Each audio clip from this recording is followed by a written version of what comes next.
everyone, I'm Damian Holbrook from TV Guide Magazine and TV Insider, and I'm here with the team from FX's upcoming Kindred, which is amazing that this is actually happening. This is the long time coming that this story was adapted. Brandon, as a showrunner and creator and executive producer, how daunting was this project? Psychotically daunting. What possessed you?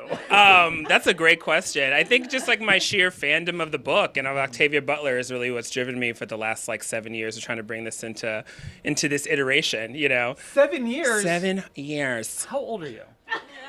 He's 7. Oh my. Right. Yeah. That is incredible. So, and Octavia Butler's work was Black excellence before Black excellence was known as a thing. Yeah, it was just excellence. Yeah. It was just excellent. Yeah. And now we get to have this adaptation. I want all of you to walk me through who your characters are and where they fall in the story. So we can start with Yeah, sure. Oh, yeah. So I play Sarah.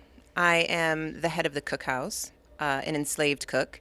And I'm a very interesting character, I'll say. I have some things. I like to orchestrate. I like to calculate, and do some things. But for the most part, I make all the food. You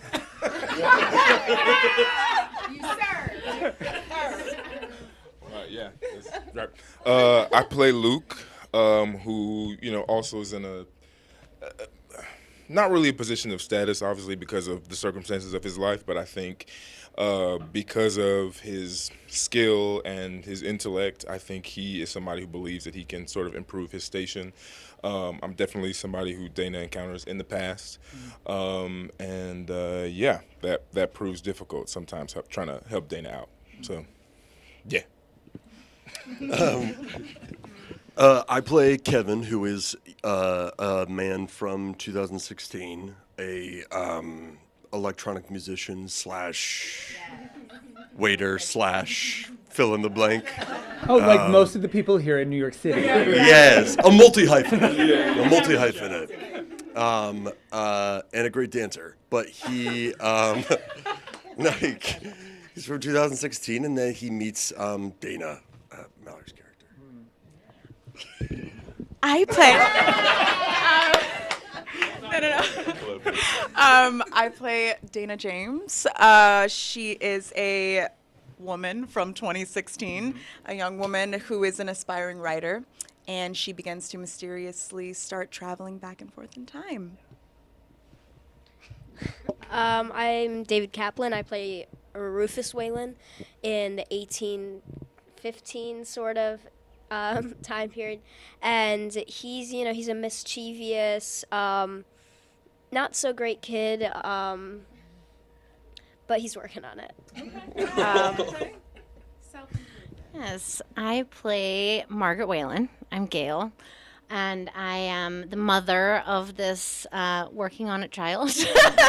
I too am working on it. I play a woman who's very desperate, perceives that she doesn't have a lot of power, but actually does have a lot of power, and exerts that power. And she's a really complicated, desperate character. My name is SHERIA IRVING, and I play Olivia. And Olivia is a very resourceful woman. She's a fierce woman. She'll stop at nothing to get what she wants, to get what the people around her deserve. I can't really divulge the relationship yet, but you'll have to tune in. Okay? Is Dana, is she able to bring other people with her? Well, that's something you might have to find out when you watch the show. Okay. Because she finds herself being brought back to the plantation south. Right. Which is not a great time. No. Horrible. Like, of all the places to get sucked back into, not. The worst. Yeah. So if she could bring people back, they might be shocked at 2016, but it's a little bit better. How is that though? Kind of revisiting an incredibly horrible part of history and filtering it through a sci-fi frame, a lens. What is that like? Do you find do you think that it'll be easier for some people to access that story and that truth? Yeah, I think I've always said that you know, if you need a show to tell you whether or not slavery was good or bad, you're an idiot. I think this show is really about asking people to consider what they would do in that situation, right? I mean, part of the joy or the gift of having kind of present day characters who we would like identify or even recognize living through the past, it gives us an opportunity to kind of weigh our present day kind of moral ideas against those of the past, maybe. And I'll say that making the show has been like an incredible like emotional ride, and I'm sure everyone here will kind of speak to that. I mean, there were days when people were sobbing on set. There was days of like amazing laughter, and I think that's just a testament to the richness of the material, you know, we're working with, that it kind of holds so many different emotions, and we're trying to make something that has, hopefully you feel everything you possibly can about history, you know, over the course of our season. And there is so much that people don't know. There's so much, and like for a lot of TV viewers, like what they know about that time was through Roots. You know, like there's so much to be told. To take on something like this, do you guys feel like a bit of a pressure to like not to do the work for the viewers, but to almost be helping expand people's knowledge of what really happened and what it was like? I don't feel that pressure because I think that I can't tell the story that I need to tell and, you know, achieve what Brandon wants to achieve and honor his writing and also try and carry that pressure as well.